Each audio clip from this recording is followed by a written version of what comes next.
मैं नालंदा विश्वविद्यालय बोल रहा हूँ।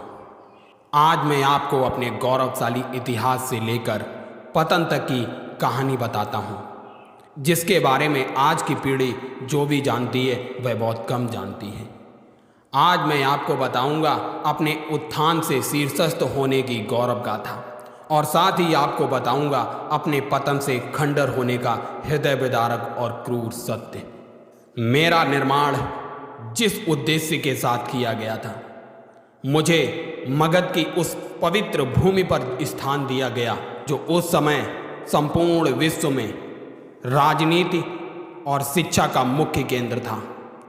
जी हाँ दोस्तों, मैं उसी मगध की पवित्र भूमि से नालंदा विश्वविद्यालय बोल रहा हूँ। मैं वही नालंदा विश्वविद्यालय बोल रहा हूँ जिसने अखंड भारतवर्ष को विश्व गुरु के रूप में प्रतिष्ठित किया। जी हाँ दोस्तों, मैं वही नालंदा विश्वविद्यालय हूँ जिसने संपूर्ण विश्व को अहिंसा और शांति का संदेश दिया। लेकिन समय समय पर मूर्ति भंजकों और हिंसा की जीवंत प्रतिमान क्रूर आक्रांताओं ने मेरे उपकार के बदले मुझे सहार ही दिया है।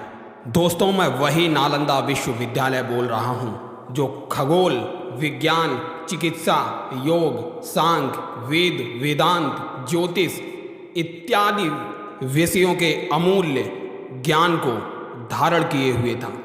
संपूर्ण विश्व समुदाय को बिना किसी भेदभाव के समान रूप से सबको ज्ञान के प्रकाश से प्रकाशित कर रहा था। जी हाँ दोस्तों, मैं वही नालंदा विश्वविद्यालय बोल रहा हूँ। प्राचीन भारत में मैं उच्च शिक्षा का सर्वाधिक महत्वपूर्ण और विश्वविख्यात केंद्र के रूप में प्रसिद्ध था। मैं दुनिया के सबसे पुराने विश्वविद्यालयों में से एक था। मेरी स्थापना 5वीं शताब्दी में गुप्त वंश के प्रतापी शासक कुमार गुप्त ने की थी और महेंद्रादित्य के खिताब को अपनाया। मैं पटना वर्तमान बिहार राज्य से 88.5 किलोमीटर और दक्षिण पूर्व और राजगीर से 11.5 किलोमीटर उत्तर में एक गांव के पास स्थित हूँ। महायान बौद्ध धर्म के द्वारा स्थापित मुझ में हीनयान बौद्ध धर्म के साथ अन्य धर्मों की शिक्षा भी दी जाती थी और अनेक देशों के छात्र मेरे प्रांगण में पढ़ने आते थे।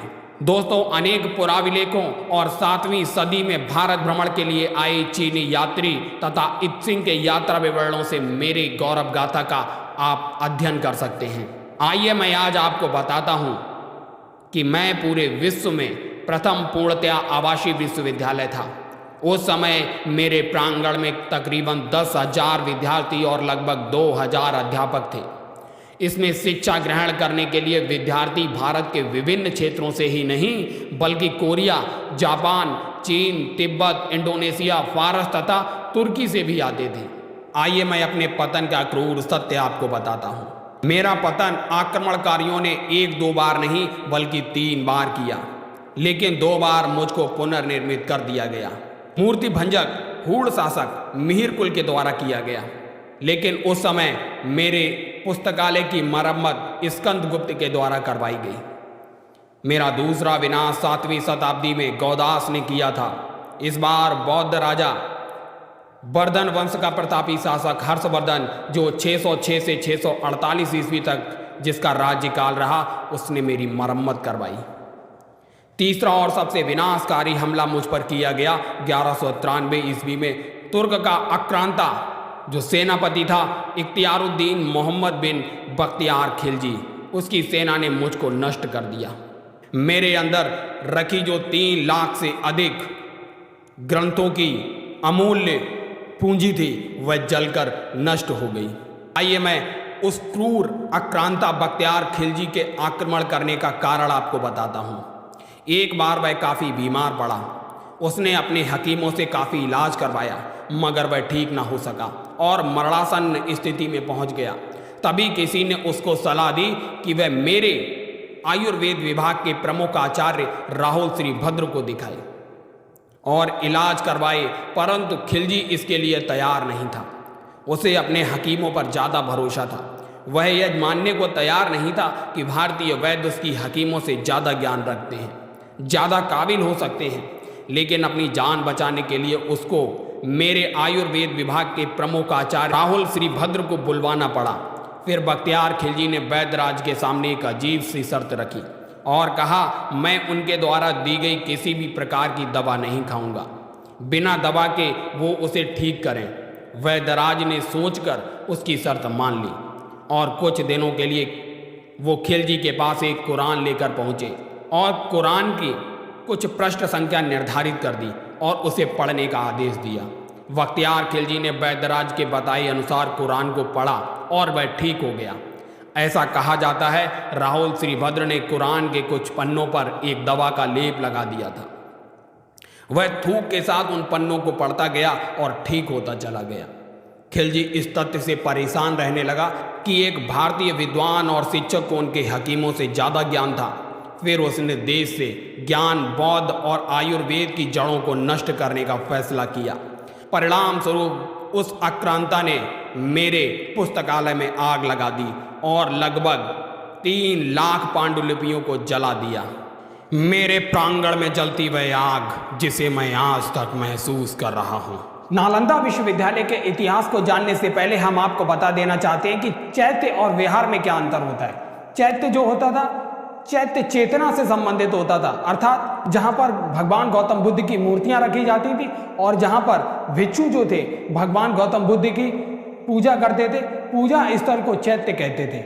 वहीं विहार आप देखेंगे, विहार का अर्थ होता था जहां पर भिक्षु रहते थे, तो भिक्षुओं के रहने के स्थान को विहार और पूजा स्थल को चैत्य कहते हैं। अब आइए एक दूसरा टर्म समझते हैं जो बौद्ध धर्म से संबंधित था।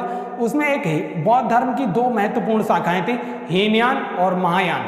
हीनयान जो थे, आप देखेंगे हीनयान शाखा के जो लोग थे ये मूर्ति पूजा नहीं करते थे, वहीं महायान शाखा के जो लोग थे वो मूर्ति पूजा करते थे। और हमने आपको बताया दोस्तों, जो नालंदा विश्वविद्यालय की स्थापना है वो महायान शाखा के द्वारा, गौतम बुद्ध की बौद्ध धर्म की महायान शाखा जो थी उसके द्वारा स्थापित किया जाता है नालंदा विश्वविद्यालय। आइए दोस्तों, इसीलिए आप देखेंगे नालंदा विश्वविद्यालय में भगवान गौतम बुद्ध के जो पूजा स्थल होते थे उसमें भगवान गौतम बुद्ध की सुंदर प्रतिमाएं रखी जाती थी। नालंदा विश्वविद्यालय के परिसर के बारे में आपको बताते हैं। जो नालंदा विश्वविद्यालय था ये एक चारों ओर से एक सुदृढ़ दीवार के द्वारा कवर्ड था, जिसमें प्रवेश के लिए एक मुख्य द्वार भी था। अगर आप दोस्तों देखेंगे उत्तर से लेकर दक्षिण तक इसमें मठों की कतार थी। दोस्तों अभी तक खुदाई में कुल 13 मठ मिल चुके हैं और आप देखेंगे प्रत्येक मठ के जो सम्मुख एक कुआं होता था। प्रत्येक मठ के सामने स्तूप और मंदिर का निर्माण किया जाता था। मंदिरों में भगवान गौतम बुद्ध की सुंदर प्रतिमाएं रखी जाती थी। दोस्तों नालंदा विश्वविद्यालय के केंद्र में 7 बड़े कक्ष थे और वहीं आप देखेंगे नालंदा विश्वविद्यालय में 300 अन्य कक्ष थे जिसमें अध्ययन अध्यापन का कार्य किया जाता था। दोस्तों जो मठ होते थे ये मठ केवल 1 मंजिल नहीं बल्कि 2 और कई जगह तो 3-3 मंजिल होने के भी इसके प्रमाण मिले हुए हैं। प्रत्येक कमरे के अंदर सोने के लिए एक पत्थर की चौकी बनी होती थी और इसमें आले बने होते थे जिसमें छात्र दीपक और पुस्तकें रखते थे। दोस्तों नालंदा विश्वविद्यालय से अभी तक 8 विशाल भवन, 10 मंदिर और अनेक प्रार्थना कक्ष मिले हुए हैं। इसके अलावा आप देखेंगे इसमें नालंदा विश्वविद्यालय में एक सुंदर बगीचा और झील के होने के भी प्रमाण मिले हैं। अब आइए दोस्तों नालंदा विश्वविद्यालय में कैसे प्रबंधन होता था उसके बारे में देखते हैं। नालंदा विश्वविद्यालय में देखेंगे जैसे आधुनिक युग में जो विश्वविद्यालय होते हैं उसमें एक कुलपति होता है, ऐसे ही नालंदा विश्वविद्यालय में भी कुलपति जिसे प्रमुख आचार्य के नाम से जाना जाता था। दोस्तों इस प्रमुख आचार्य की जो नियुक्ति होती थी वो भिक्षुओं के द्वारा की जाती थी। दोस्तों कुलपति को परामर्श देने के लिए 2 समितियां थी। एक समिति का कार्य अध्ययन अध्यापन से संबंधित परामर्श देने के लिए था, वहीं दूसरी जो समिति थी वह विश्वविद्यालय की आर्थिक व्यवस्था तथा प्रशासनिक कार्यों से संबंधित देखभाल करती थी। दोस्तों हम आपको बता चुके हैं कि नालंदा विश्वविद्यालय के राजस्व के लिए राज्य की ओर से 200 गांव दान में दिए गए थे। उनके द्वारा जो उपज प्राप्त होती थी अथवा जो भी राजस्व प्राप्त होता था वह इसी द्वितीय समिति के द्वारा प्रबंधित किया जाता था। आइए दोस्तों बताते हैं कि नालंदा विश्वविद्यालय में प्रवेश कैसे प्राप्त करते थे छात्र। दोस्तों नालंदा विश्वविद्यालय में प्रवेश काफी कठिन था। इसके 3 स्तर होते थे। जैसे आधुनिक युग में आप देखेंगे किसी भी परीक्षा को पास करने के कई सारे स्तर होते हैं, वैसे ही नालंदा विश्वविद्यालय की परीक्षा को पास करने के लिए 3 स्तर होते थे।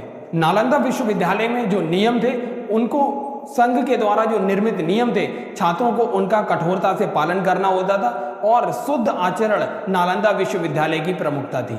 दोस्तों, नालंदा विश्वविद्यालय 9वीं शताब्दी से लेकर 12वीं शताब्दी तक यह पूरे विश्व समुदाय में प्रतिष्ठित हो गया और इसने भारत को विश्व गुरु के रूप में विश्व भर में प्रतिष्ठा दिलाई। और दोस्तों, यही प्रतिष्ठा इसके पतन का भी कारण बनी। तो दोस्तों, हमने देखा नालंदा विश्वविद्यालय का संपूर्ण इतिहास। अगर दोस्तों ये वीडियो आपको अच्छा लगा हो तो इस वीडियो को ज़्यादा से ज़्यादा शेयर कीजिए और चैनल को सब्सक्राइब कीजिए। धन्यवाद।